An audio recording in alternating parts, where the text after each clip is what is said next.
Hey, it's me. One of the biggest things that hold us back is how we see life as a game of either winning or losing. A lot of us believe that in order to win, we have to be cold, tough, and put ourselves first, even if it means hurting others. And if we want to be kind, caring, or loving, we assume that must mean we're going to lose. So we end up stuck in this no-win mindset, thinking it's either or. Either I'm strong but selfish, or I'm good but walked all over. The thing is, that just isn't true. In relationships, this kind of thinking causes a lot of pain. One person tries to win by always staying in control, while the other tries to be good by avoiding conflict and putting everyone else first. Neither person feels seen or fulfilled. Deep down, both feel like they're not enough. And each person ends up resenting the other for showing them a part of themselves that they're not comfortable with. What's really happening here is a misunderstanding about what it means to live a good life. We've been taught to believe that if we want to be kind and decent, we have to give up our own dreams, needs, or success. And if we want to go after what we want, we have to be hard, selfish, and disconnected. That's not how life actually works. You don't have to choose between your happiness and caring for others.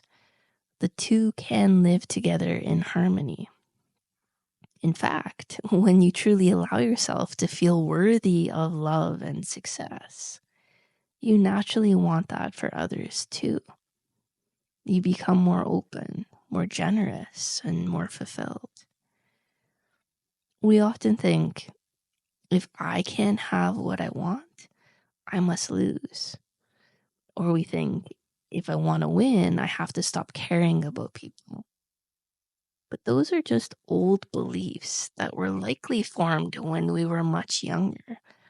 Ways of protecting ourselves from disappointment. They're not true. We hold on to them because we're afraid of what will happen if we let go. But when we live from those beliefs, we cut ourselves off from joy, connection, and peace. Think about this. When you believe you only have two bad options, either hurt others to get what you want, or give up your needs to be a quote unquote good person, you'll always feel stuck. You'll either feel guilty for trying to get your needs met, or resentful for always putting yourself last. What if that whole framework is false? What if the truth is that you can live a meaningful, joyful, successful life and be a kind, caring person? Once you start to really see this belief in your own life, and I mean really notice when you're thinking in this winner versus loser way, everything starts to shift. You begin to understand why certain parts of your life feel frustrating or unfulfilling. And when you realize this idea isn't real, it sets you free. You'll see that self-assertion and love are not opposites. They actually go hand in hand. The more you open up to your own joy and fulfillment, the more open you become to others' joy and fulfillment too. And when you stop believing that your happiness takes something away from someone else, you naturally start giving more to yourself and to the people around you. We often don't realize it, but many of us are more afraid of happiness than we are of pain. Real joy requires us to take responsibility for our lives. It asks us to show up fully and be willing to change the things that are not working. That's scary for a lot of people. So instead, we cling to old beliefs that keep us small and stuck. We tell ourselves that life is hard or nothing ever works out for me. And we stay in our comfort zones, even if they're uncomfortable. The truth is, you are part of something much bigger. There is a creative force inside you. Call it God, the universe, life energy, whatever you want, that wants you, that wants to help you grow, heal, and thrive. It's a partnership, though. You have to show up for your part. Your job is to want something fully, not in a desperate, clingy way, rather in a clear, relaxed way. To say, yes, I want this. I'm willing to do what it takes to get there. That might mean looking at some of the ways you're blocking it, like fear, doubt, or guilt. It might mean choosing to believe that you actually can have what you want and that your happiness is not selfish. It's part of your purpose.